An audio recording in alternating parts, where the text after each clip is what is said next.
Apocalipse capítulo 2, verso de número 1. Apocalipse capítulo 2, a partir do versículo 1. Você que não está com a sua Bíblia física, pode abrir no celular mesmo. Importante que você acompanhe aquilo que o Senhor quer falar aos nossos corações nessa noite. Quando você está procurando o texto bíblico, quero louvar a Deus pela oportunidade de estar aqui com todos vocês para juntos cultuarmos o Senhor, junto louvarmos aquele que é digno de toda honra e toda glória. Satisfação muito grande estar aqui na inauguração da igreja União da Fé. Deus abençoe o pastor Gilvan, toda a sua família. Essa é uma igreja que eu carrego no meu coração, já tem 8 anos que eu ministro aqui. O pastor Gilvan é um grande homem de Deus, um grande amigo, e estou muito feliz por estar fazendo parte deste sonho, desta igreja local, que é de conquistar o seu templo próprio. Que Deus abençoe todos os irmãos, que o Espírito Santo possa louvar também ao Senhor pela vida do pastor Mateus, presbítero Devaí. São meus amigos, são meus irmãos em Cristo, e eu estou muito feliz deles estarem aqui me acompanhando hoje, para juntos exaltarmos ao nome do Senhor. Apocalipse capítulo 2, quantos acharem, digam amém? Amém. Por favor, após a leitura, eu gostaria que você mantesse o seu texto bíblico aberto, para que você entenda aquilo que Deus quer falar aos nossos corações nessa noite, tá bom?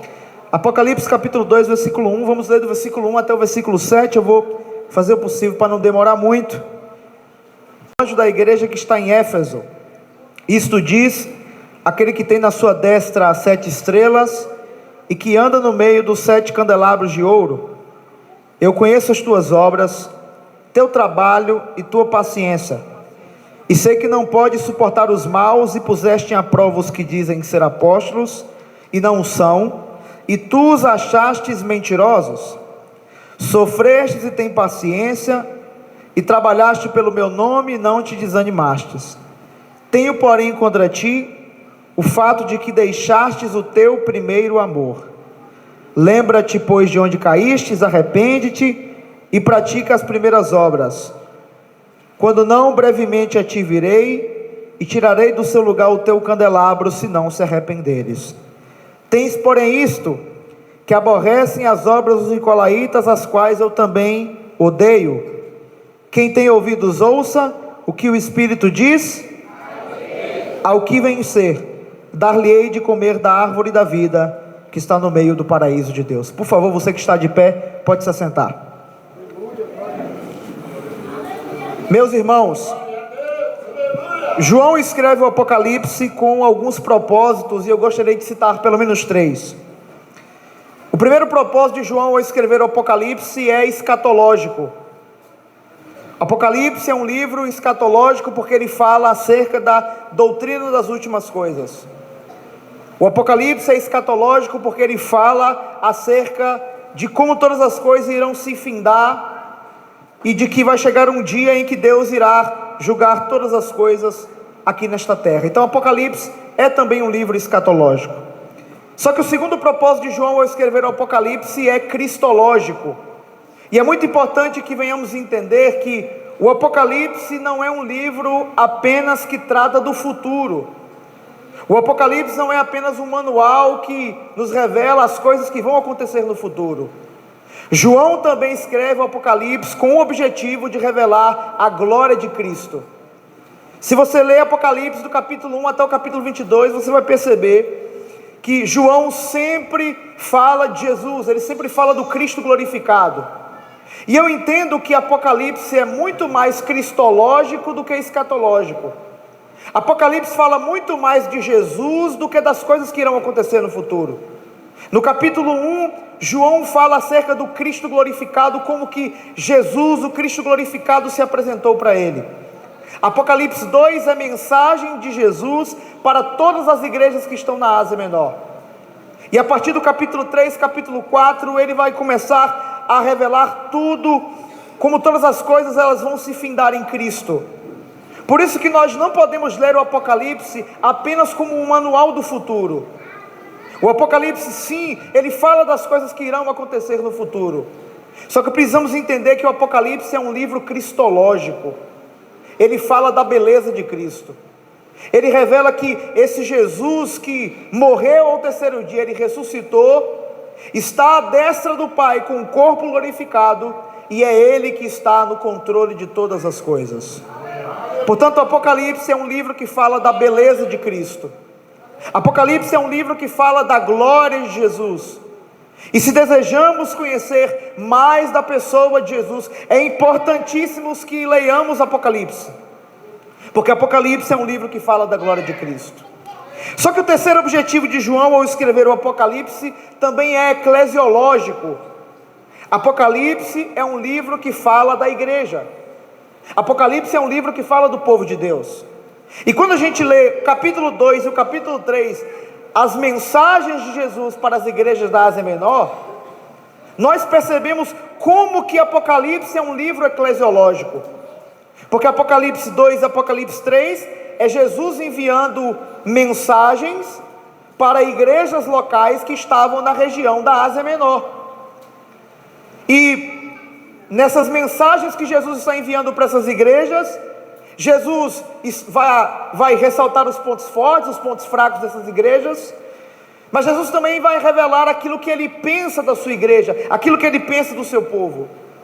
Por isso que Apocalipse não é um livro que fala apenas do futuro, não é um livro apenas que fala das coisas que vão acontecer. Apocalipse é um livro que fala da igreja. Apocalipse é um livro que fala do povo de Deus.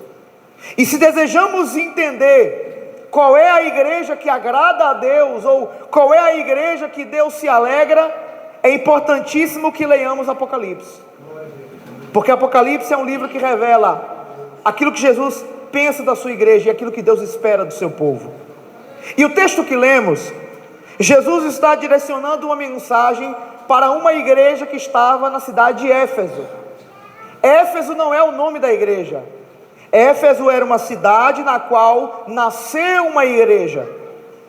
E a mensagem de Jesus para essa igreja, ela está basicamente dividida em 4 partes. No versículo 1, Jesus se revela para essa igreja. Versículo 2, versículo 3 e versículo 6, Jesus vai ressaltar os pontos fortes dessa igreja. Versículo 4 e versículo 5, Jesus vai exortar essa igreja. Mas no versículo 7, Jesus vai fazer uma promessa para essa igreja. Então, basicamente, o sermão de Jesus para a igreja de Éfeso está dividido dessas 4 formas. E agora, a gente precisa entender o que Jesus está querendo comunicar para a igreja de Éfeso, para depois a gente entender o que a mensagem de Jesus para a igreja de Éfeso tem a ver com a nossa vida prática cristã, tá? Vamos lá, versículo 1. Escreve ao anjo da igreja que está em Éfeso. A expressão escreve ao anjo da igreja que está em Éfeso é uma expressão que aparece todas as vezes que Jesus está direcionando uma mensagem para essas igrejas. Esse anjo aqui, nós não sabemos quem é, o texto não revela.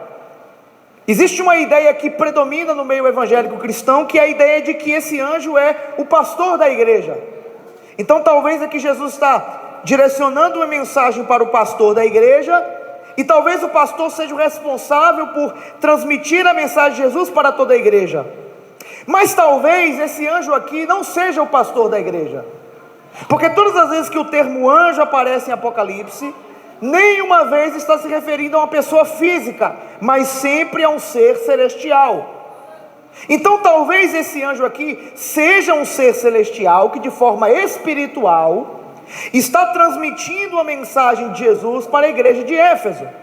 Se você ler Apocalipse capítulo 1, você vai perceber que é um anjo que entrega a mensagem de Jesus para o apóstolo João. Então Apocalipse é uma mensagem que vem da parte de Deus, e ela é entregue ao apóstolo João por intermédio de anjos.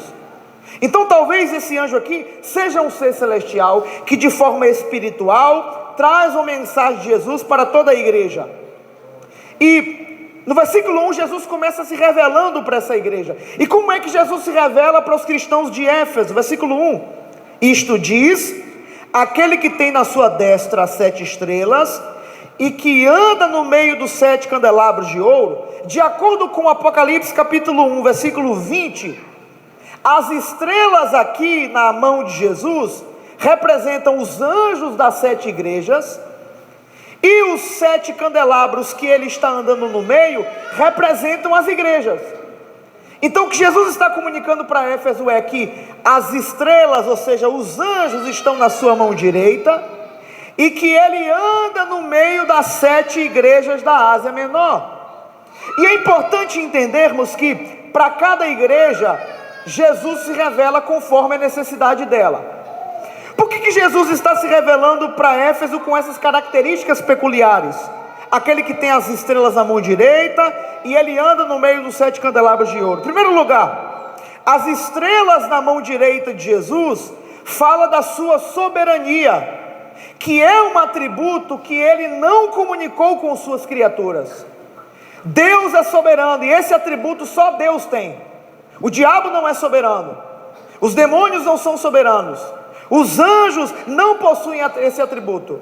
Esse atributo só a pessoa de Jesus tem.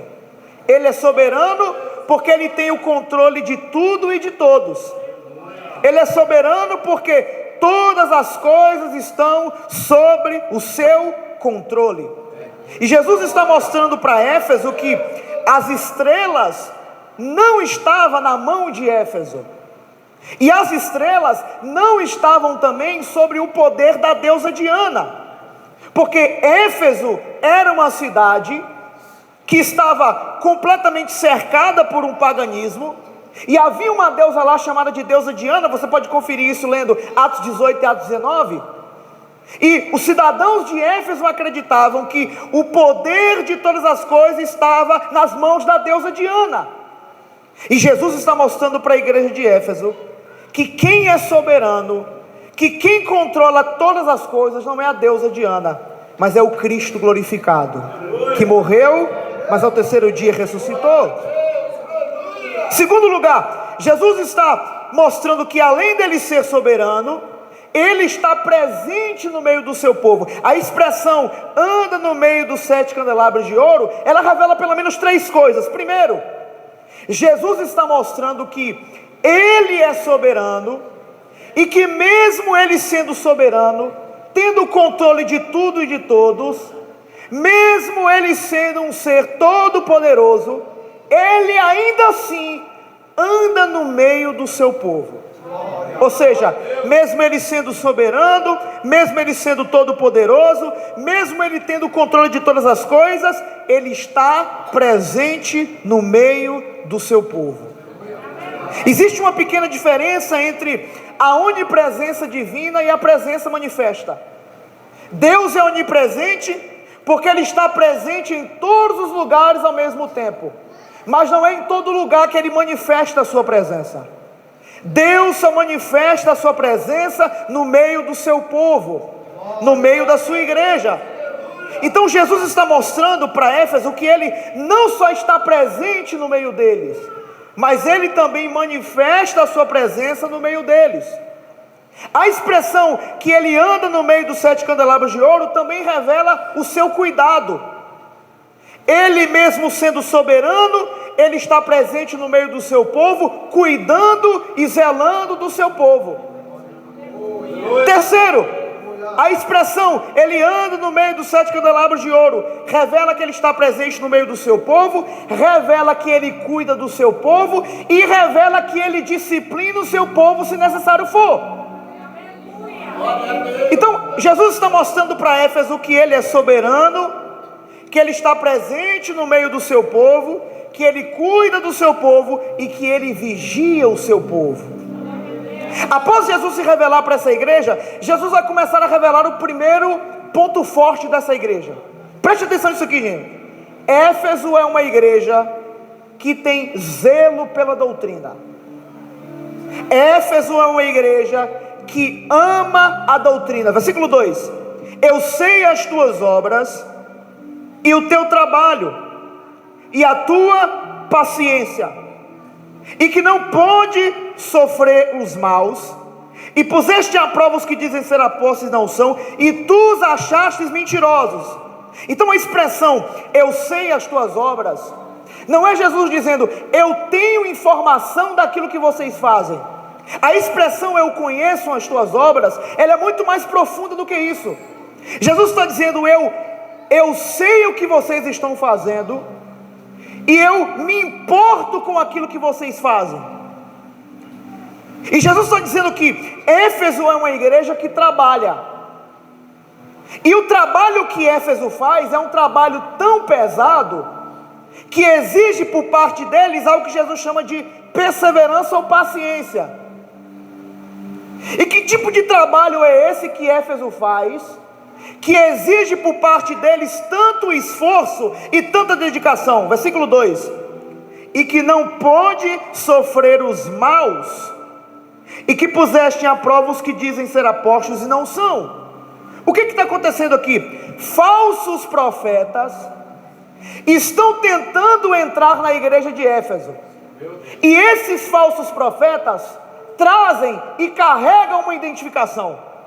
Jesus faz questão de dizer que esses falsos apóstolos, esses falsos profetas que estão tentando entrar em Éfeso, trazem para si a prerrogativa de que são apóstolos.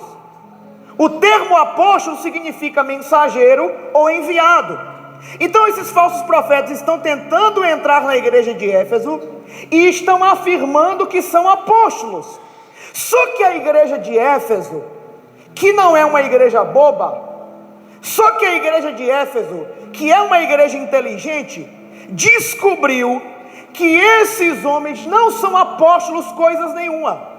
A igreja de Éfeso descobriu que esses homens que estão tentando entrar lá são falsos profetas, são mentirosos. E a pergunta é: como é que a igreja de Éfeso descobriu que esses apóstolos eram falsos? Foi Deus que revelou? Não. Foi alguém que falou? Também não.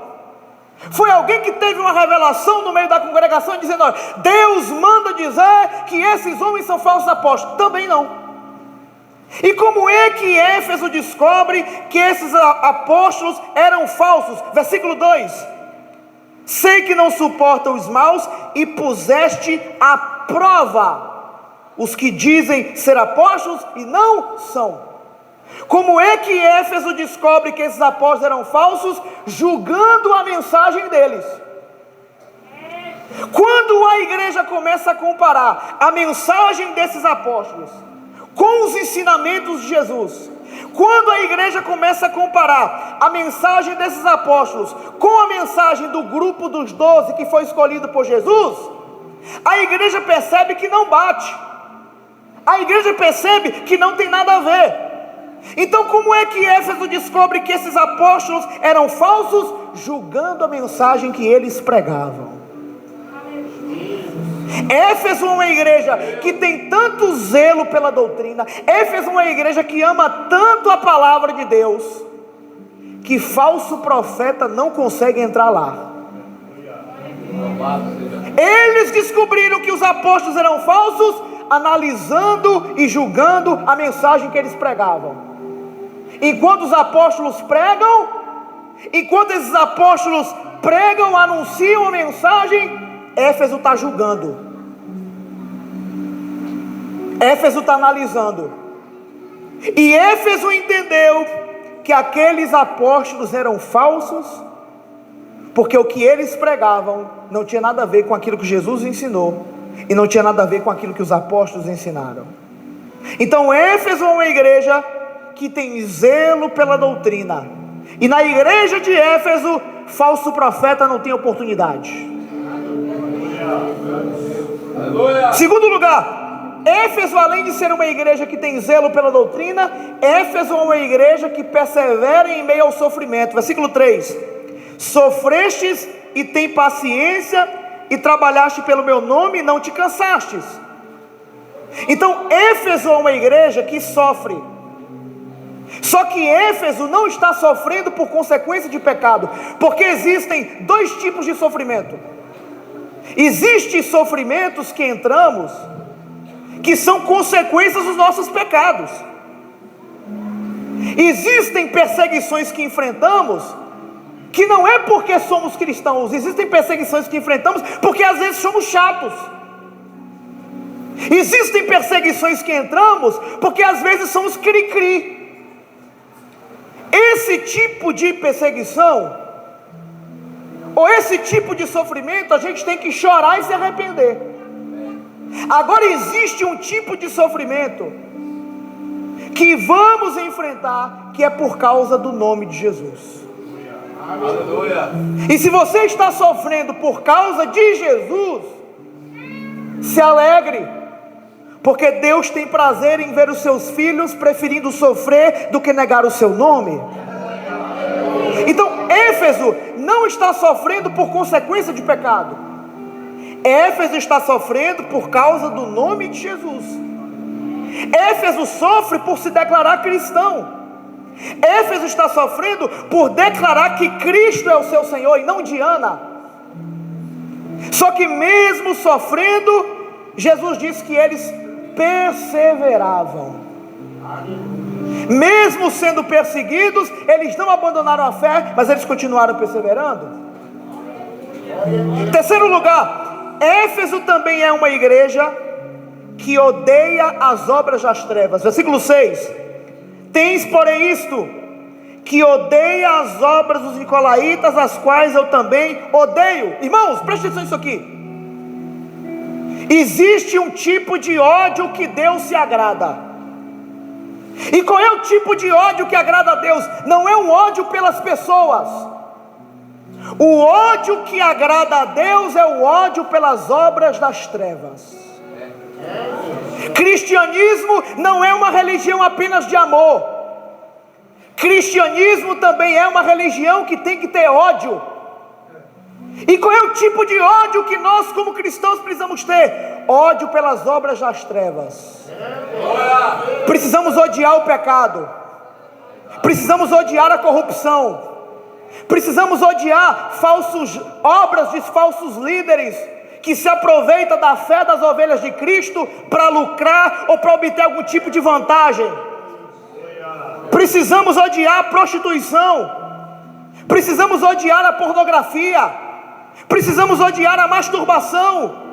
Jesus está dizendo: eu elogio vocês, Éfeso, porque vocês odeiam aquilo que os nicolaítas fazem. E quem eram esses nicolaítas? Provavelmente esses nicolaítas são os mesmos falsos profetas que estão tentando entrar aqui. Se você ler Apocalipse capítulo 2, a partir do versículo 12, a mensagem de Jesus para a igreja de Pérgamo, você vai perceber que a principal função desses nicolaítas era tentar unir o santo com o profano, tentar fazer com que o povo de Deus servisse a Deus, mas cultuasse também o imperador. Só que Jesus faz questão de dizer que ele odiava aquilo que esses nicolaítas faziam, porque os nicolaítas tinham prazer na imoralidade sexual. E se tem uma coisa que Jesus odeia, é o pecado. E é isso que ele espera do seu povo, que o seu povo tenha o mesmo sentimento que ele tem pelo pecado, que é de ódio. Por isso que ele diz: eu elogio vocês, Éfeso, porque vocês odeiam as obras dos nicolaítas.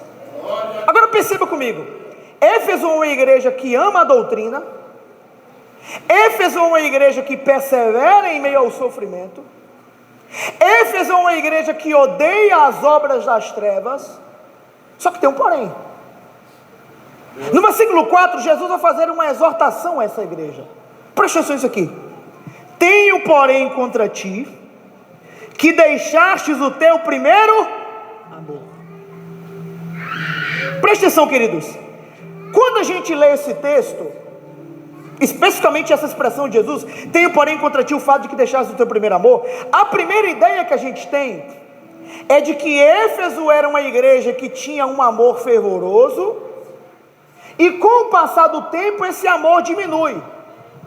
E aí a gente até leva isso aqui para a nossa vida cristã, e a gente pensa que logo no início da fé, quando a gente se converte, que a gente está naquele amor todo, jejuando, orando, subindo um monte, descendo e tal, a gente, com o passar do tempo, parece que esse amor vai se esfriando, e a gente logo associa tudo isso a esse texto.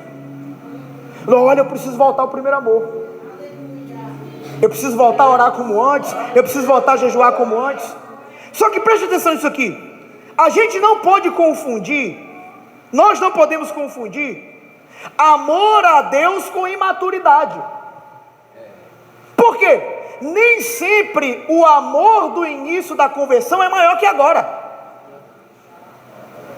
Nem sempre no início da sua conversão você amou mais a Deus do que agora. Talvez o que está acontecendo agora é um processo de maturidade. Talvez no início da fé cristã, eu e você falávamos coisas e fazíamos coisas que pensávamos que estava agradando a Deus, mas estávamos fazendo coisas tolas por falta de sabedoria e conhecimento. Glória a Deus, aleluia. Então, não podemos confundir amor a Deus com imaturidade. Então, quando Jesus diz aqui, vocês precisam voltar ao primeiro amor, a ideia não é, vocês precisam voltar naquele tempo que vocês amavam mais. A ideia não é essa. O ponto aqui é que Éfeso deixou de priorizar aquilo que deveria vir primeiro.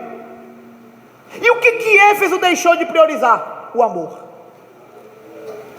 Éfeso está priorizando batalhar contra os falsos mestres. Éfeso está priorizando perseverar em meio ao sofrimento. Éfeso está priorizando combater a imoralidade sexual. Só que o que está faltando para Éfeso? Amor. Então o ponto aqui é que Éfeso, não é que Éfeso diminuiu o amor, o ponto aqui é que Éfeso deixou de amar. É isso que Jesus está dizendo. Eu tenho contra vocês porque vocês deixaram de amar. Então, Éfeso é uma igreja que zela pela doutrina, Éfeso é uma igreja que persevera em sofrimento, Éfeso é uma igreja que odeia a imoralidade sexual. Só que o que falta para essa igreja? Amor. Por isso que Jesus está dizendo, eu tenho contra ti o fato de que vocês deixaram o primeiro amor. Ou seja, aquilo que deveria ser prioridade, aquilo que deveria ser primário, passou a ser secundário. O amor também precisa ser uma prioridade. É isso que Jesus está dizendo. Aleluia, glória a Deus. Jesus está dizendo, olha, não adianta vocês serem zelosos pela doutrina se falta amor. Não adianta vocês perseverarem em sofrimento se falta amor. Não adianta vocês odiarem as obras das trevas se falta amor. Porque se faltar amor odiando as obras das trevas, você vai confundir as coisas. E em vez de odiar as obras das trevas, você vai odiar as pessoas. Então, que tipo de amor aqui? Esse amor que Éfeso está abandonando é tanto o amor a Deus, quanto o amor ao próximo. Parece que Éfeso está amando mais o serviço do que a devoção. Éfeso está tão engajada em combater falsos profetas, que eles passaram a amar mais a missão do que o próprio Deus. Éfeso é uma igreja que ama mais o reino de Deus do que Deus. E segundo, nessa batalha entre combater falso profeta, Éfeso se tornou uma igreja insensível. E em vez deles combaterem apenas as obras dos falsos profetas, eles estão combatendo os falsos profetas. Éfeso é uma igreja que deixou de amar tanto a Deus quanto ao próximo. Só que no versículo 5, Jesus revela como é que essa igreja pode voltar a amar como amor um dia. Versículo 5: lembra, pois, de onde caístes. Geralmente a gente entende como queda apenas alguém que caiu em fornicação e em adultério. Ih, rapaz, fulano caiu por quê? Fornicou, adulterou. Só que Jesus está mostrando que deixar de amar também é uma queda. Éfeso não fornicou nem adulterou, mas Jesus diz, vocês caíram porque vocês deixaram de amar. Então deixar de amar também é uma queda. E quando Jesus diz, lembra, pois, de onde caí, Jesus não está dizendo, olha, lembre aí, tenta lembrar o que está tirando vocês o que fizeram com que vocês deixaram de amar. O ponto aqui não é esse. O lembra, pois, de onde caíste, é Jesus dizendo, vocês precisam voltar a amar.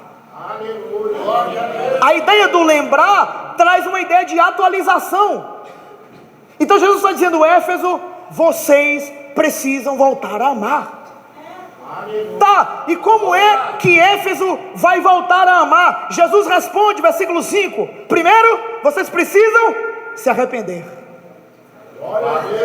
Se vocês desejam voltar a amar a Deus e ao próximo como vocês amavam um dia, o primeiro passo é se arrepender. E arrependimento aqui é primeiro reconhecer. Jesus dizendo que vocês precisam reconhecer que vocês são uma igreja que tem verdade sem amor. Vocês precisam reconhecer que por mais que vocês sejam zelosos, que vocês odeiam as obras das trevas, falta amor. E além de reconhecer, vocês precisam mudar de vida.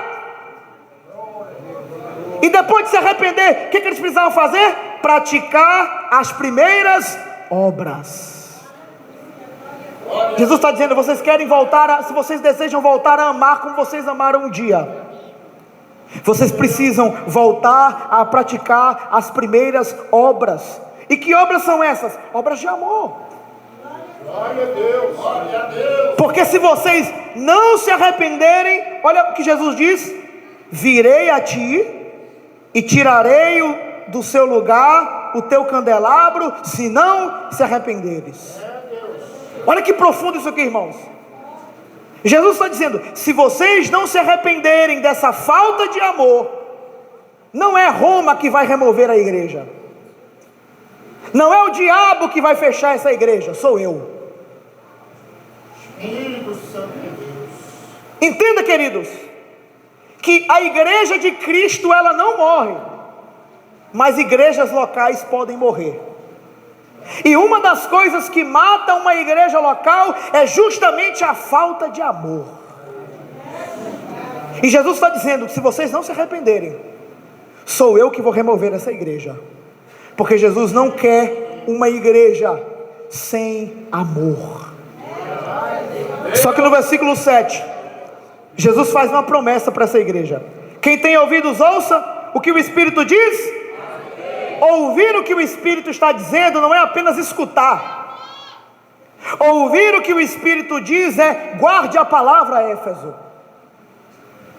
Medite na palavra, Éfeso. É o Espírito que está falando com vocês. E qual é a promessa? Ao que vencer. Esse vencedor aqui não é um tipo de cristão. Esse vencedor é todo aquele que crer no Evangelho, que se arrependeu dos seus pecados e crê na suficiência do Evangelho.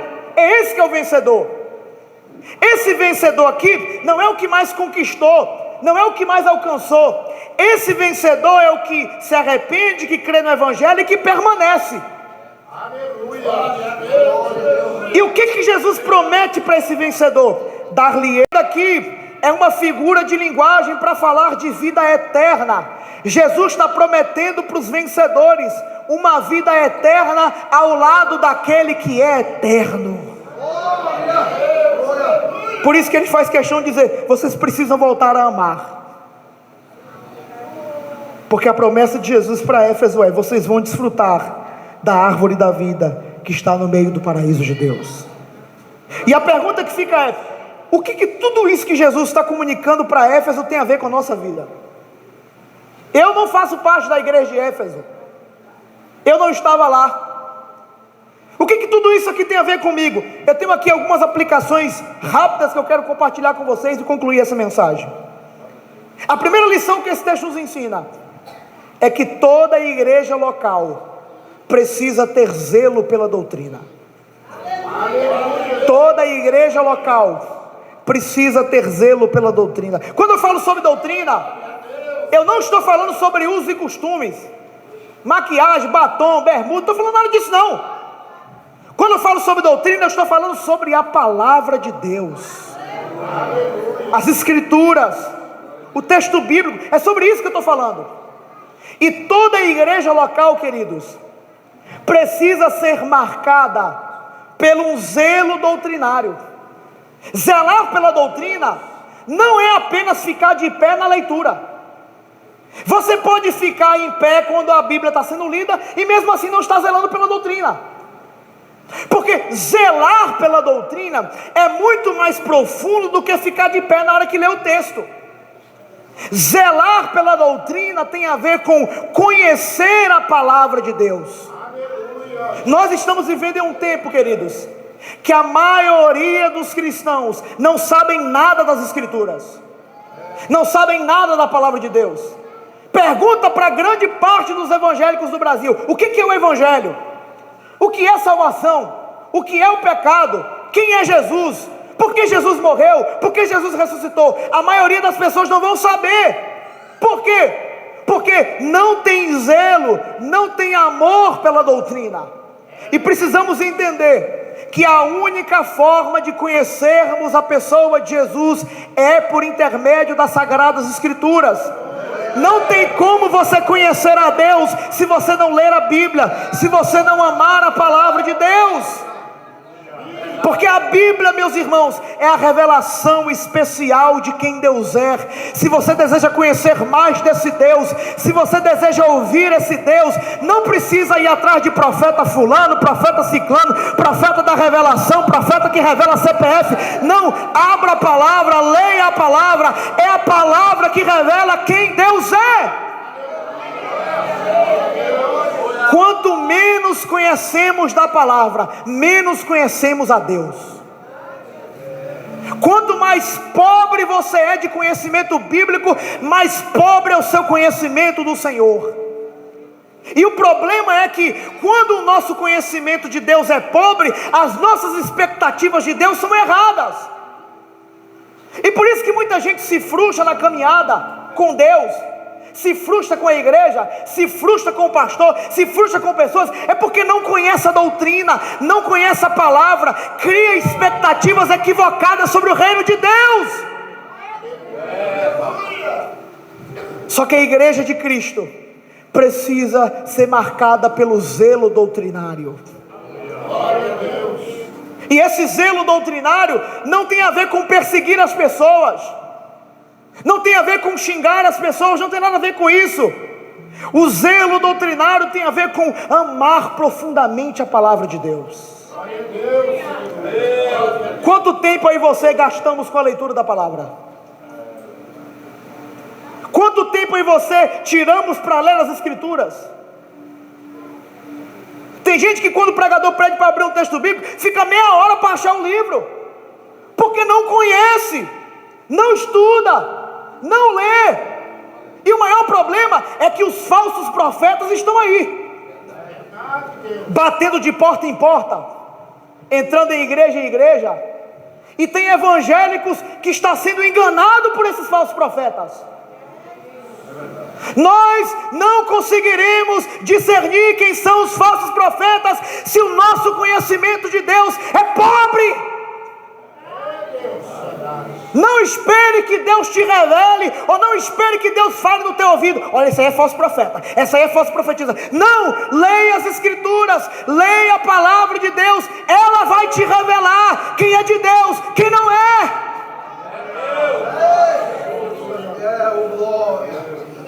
Falso profeta não entra em Éfeso. Falso profeta não tem oportunidade em Éfeso, porque Éfeso ama a doutrina, Éfeso ama as Escrituras. Tem uns pregadores que vem aí, tá batendo na igreja, tá batendo nas Escrituras, tá falando um monte de besteira, a gente diz: oh, glória a Deus, oh, aleluia. Está falando um monte de heresia e a gente está se alegrando pensando que é de Deus, porque o nosso conhecimento sobre as Escrituras é pobre. O povo de Deus não pode ser um povo bobo. O povo de Deus é um povo inteligente. O povo de Deus é um povo que julga, que analisa, é um povo que estuda. O povo de Deus precisa ser marcado pelo zelo doutrinário. Os falsos profetas não vão parar. Eles vão tentar entrar aqui, vão tentar trazer suas profecias falsas, vão até dizer: assim diz o Senhor, e vão falar por parte da sua carne. Só que a igreja que zela pela doutrina não será enganada. A igreja que ama as Escrituras não vai ser enganada por esses falsos profetas. A segunda lição que esse texto nos ensina é que não podemos trocar o serviço pela devoção. Não podemos trocar o serviço pela devoção. Éfeso é uma igreja que passou a amar mais a obra de Deus do que o próprio Deus. E é isso que acontece às vezes. Às vezes, meus irmãos, nós estamos querendo compensar a nossa falta de relacionamento com Deus com o nosso serviço. E o nosso serviço não substitui a nossa devoção. Jesus não quer apenas o seu trabalho, Jesus não quer apenas seu serviço, Jesus não quer apenas que você faça. Jesus deseja ter um íntimo relacionamento comigo e com você. Porque às vezes nos empenhamos muito em fazer, isso é muito bom. Faça, trabalhe no reino de Deus, mas o seu trabalho não pode substituir seu momento de relacionamento com Ele. Ele não quer só te enviar, Ele quer que você fique com Ele. Ele não quer só que você fale dele, Ele quer que você fale com Ele. Aleluia! Por isso que Ele está dizendo: Éfeso, vocês deixaram de me amar, porque Éfeso passou a amar mais o que é feito em nome de Deus do que o próprio Deus. E às vezes, queridos, o serviço no reino de Deus se torna uma idolatria, porque às vezes estamos dedicados e estamos nos curvando, não diante do Senhor, mas diante daquilo que é feito diante dEle. E Jesus está dizendo que o nosso serviço não pode substituir a nossa devoção. Quanto tempo eu e você tiramos para estar a sós com Ele em relacionamento? Quanto tempo eu e você tira por dia? Ou será que a gente tira isso? Será que a gente separa um dia ou um momento no nosso dia para estar em oração falando com Ele? Será que a gente separa um momento para falar com Ele, para estar com Ele, para estar a sós com Ele, falando e ouvindo Ele? Ou será que a nossa vida cristã ela é apenas templocêntrica? Ela acontece apenas no culto de quarta e no culto de domingo?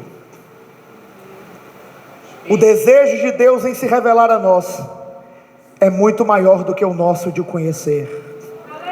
Jesus não quer apenas atender seus pedidos, Jesus não quer apenas realizar seus sonhos, Jesus não quer apenas atender às suas necessidades. Jesus está dizendo: eu quero ter um íntimo relacionamento com você, eu quero te ouvir, eu quero dar alegria da minha presença para você. Jesus não quer te escutar apenas quando você precisa, Jesus quer se relacionar com você. E olha como isso é maravilhoso. Deus sendo soberano, criador de todas as coisas, tendo anjos ao seu redor, dizendo santo, mesmo assim, Ele deseja se relacionar com o seu povo. Mesmo assim, Ele deseja ter um íntimo relacionamento conosco. A terceira lição que esse texto nos ensina, eu encerro: igreja saudável é igreja que ama. Vou repetir: igreja saudável é igreja que ama. Entenda isso, meus irmãos. A igreja, por incrível que pareça, ela pode se tornar um ambiente tóxico. A igreja pode se tornar um ambiente ruim. Por que ela pode se tornar um ambiente tóxico? Porque a igreja é uma comunidade de salvos, mas salvos pecadores. O pecado ainda está em nós. O pecado está no nosso sangue, no nosso DNA. E uma das coisas que pode fazer com que a igreja se torne um ambiente tóxico é a falta de amor. Por isso que Jesus está dizendo: vocês precisam voltar a me amar. Porque Ele não quer uma igreja que não ama profundamente a Ele e ao seu próximo. Igreja saudável é igreja que ama. Igreja saudável é a igreja que se importa com o próximo. Igreja saudável é uma igreja que não admite que nenhum irmão da sua congregação passe necessidade. Igreja saudável é uma igreja que chora com os que choram e que se alegra com os que se alegram. Igreja saudável é uma igreja que quando vê o irmão caindo, não bota o pé para derrubar, estende a mão para dizer: eu não vou deixar você cair, eu faço parte do povo de Deus. Porque igreja saudável é igreja que ama. Uma das maiores identidades de uma igreja local precisa ser o amor. Nós não podemos ficar marcados apenas como o povo da Bíblia, como o povo do glória. Nós também precisamos ser marcados como o povo que ama profundamente a Deus e ama profundamente ao seu próximo. Se faltar amor, meus irmãos, se faltar amor, esse ambiente pode se tornar um ambiente tóxico e ruim para estar. Porque o amor supera tudo. O amor supera a fofoca. O amor supera as contendas. O amor supera as diferenças. Em meio às contendas, o que prevalece? O amor. Porque se o amor não prevalecer, a discussão vai começar a se alimentar. Se o amor não prevalecer, o que vai começar a prevalecer? O ódio, o rancor. Mas o amor supera as contendas. O amor supera as diferenças. Eu não quero isso, mas por amor eu vou fazer. Eu não quero usar essa camisa, mas por amor eu vou usar. Eu não quero fazer isso, mas por amor eu vou fazer. Por quê? Porque o amor supera todas as coisas. A igreja de Cristo na terra precisa ser batizada com amor, amor de Deus. Porque a igreja saudável é a igreja que ama. Eu concluo dizendo para vocês, queridos, o amor também precisa ser uma prioridade. Estar em comunhão uns com os outros também precisa ser uma prioridade. Comunhão também é espiritual. Estar com os irmãos também é espiritualidade. Tem irmãos que só conhecem o outro pelo pescoço porque vê atrás do banco. Estar na casa do irmão é também espiritual. Não para fofocar, não para falar mal, mas para estar em comunhão. Estar na casa um do outro, visitar, orar, tudo isso é espiritual, tudo isso faz parte da vida ativa de uma igreja. Porque a igreja saudável é a igreja que ama. Igreja saudável é uma igreja que está queimando de amor por Deus e pelo próximo. Você pode ficar de pé? Cadê a banda aqui para me ajudar, para me encerrar? Porque quanto mais você ama, menos você odeia. Quanto mais você ama, menos você sente rancor. Quanto mais você ama, mais a mágoa vai embora. Jesus está dizendo: Éfeso, vocês precisam voltar a amar. Não adianta ter boa teologia se falta amor. Não adianta odiar as obras das trevas se falta amor. Não adianta ter dinheiro se falta amor. Peça para Ele neste momento: Senhor, nos batiza com amor. O Senhor nessa noite quer fazer com que essa igreja saia daqui queimando de amor por Ele e pelo próximo.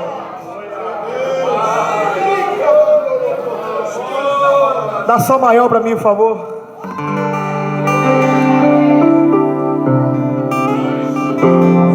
Tu és tudo que eu mais quero. O meu fôlego tu és, em teus braços é o meu lugar. Estou aqui, estou aqui. Você pode cantar, Pai, eu amo a sua presença. Pai, eu amo a sua presença. Teu sorriso. Diga! Eu seguro em tuas mãos, confio em ti, confio em ti. Diga! Quero ir mais fundo, leva-me mais perto, onde eu te encontro, no lugar secreto, aos teus pés me rendo, pois a tua glória quero ver.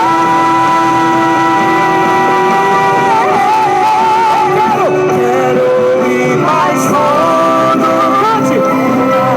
mais perto, onde eu te encontro, no lugar secreto, aos teus pés me rendo, pois a tua glória quero ver.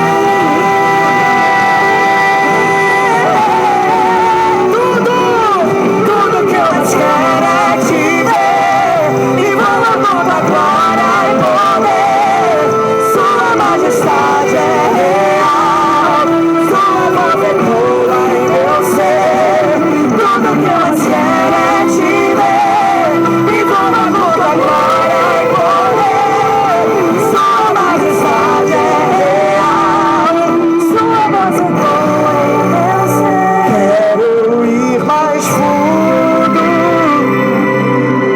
mais perto, onde eu te encontro, no lugar secreto, aos teus pés me rendo, pois a tua glória quero ver.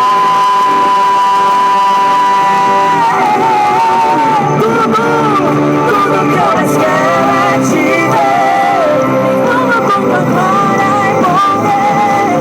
Sua majestade é real, sua voz ecoa em meu ser. Tudo que eu mais quero é te ver, me envolva com tua glória e poder. Sua majestade é real, sua voz ecoa em meu ser.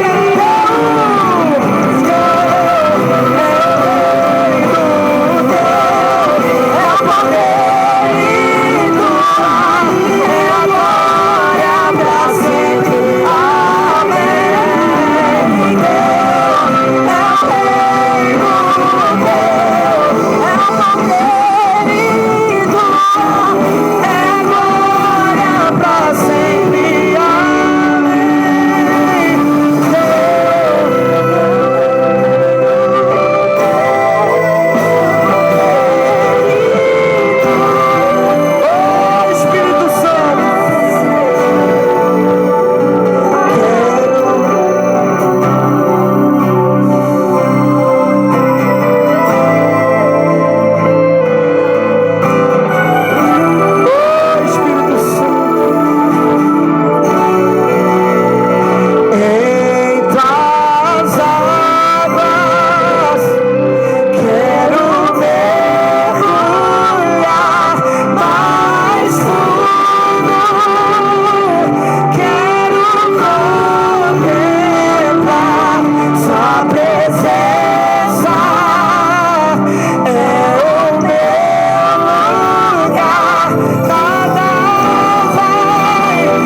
obrigado porque o Senhor está falando fortemente conosco nessa noite. O Senhor está nos convidando, Senhor, a amar profundamente a Tua palavra.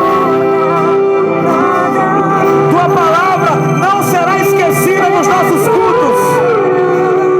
Tua palavra vai ser a prioridade, Pai. Senhor, nós não queremos amar mais o serviço do que a devoção. Pai, queremos ser uma igreja que trabalha, mas que tem um relacionamento profundo contigo. Senhor, nós nos arrependemos pelas vezes que negligenciamos o relacionamento com o Senhor. Nos arrependemos por priorizarmos tantas coisas, mas não priorizarmos o relacionamento contigo. Pai, nos batiza com amor nessa noite. Só o Teu amor pode limpar o nosso coração amargurado. Hora de falar com Deus. Tem alguém aqui nessa noite que ainda não é evangélico, que gostaria de se entregar a Jesus? Que toma todo esse lugar. Tem alguém aqui? Sinto a glória. Você que está afastado, você que não é cristão, tem alguém que gostaria de se entregar a Jesus aqui nessa noite? Sinto a glória do Pai.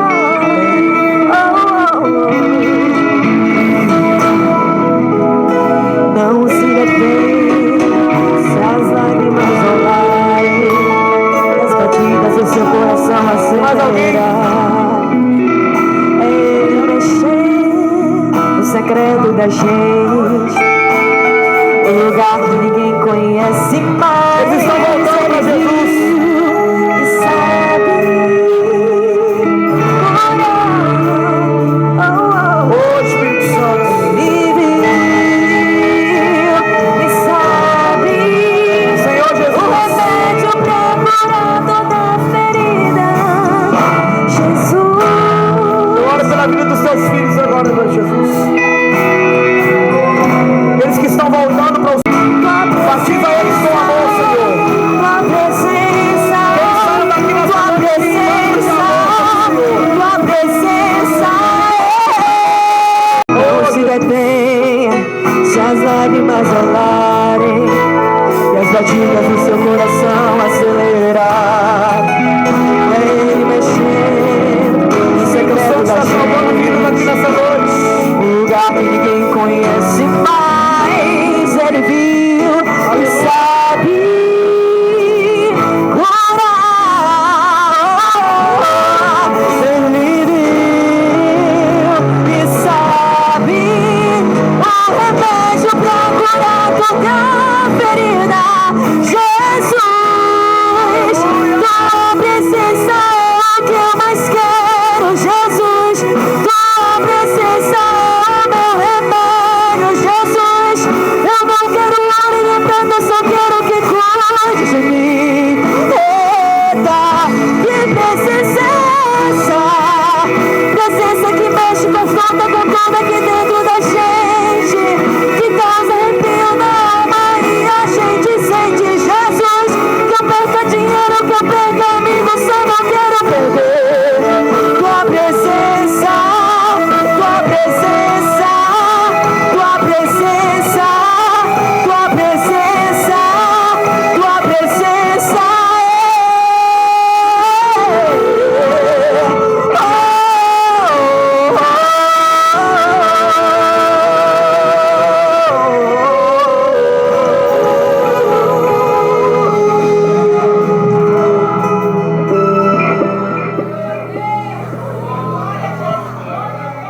Mais. Você que veio hoje, vem amanhã. Amanhã vamos ter aqui a missionária Jéssica Fagundes ministrando a palavra do Senhor. Os irmãos vão estar aqui todos para estar adorando a Deus. Amém?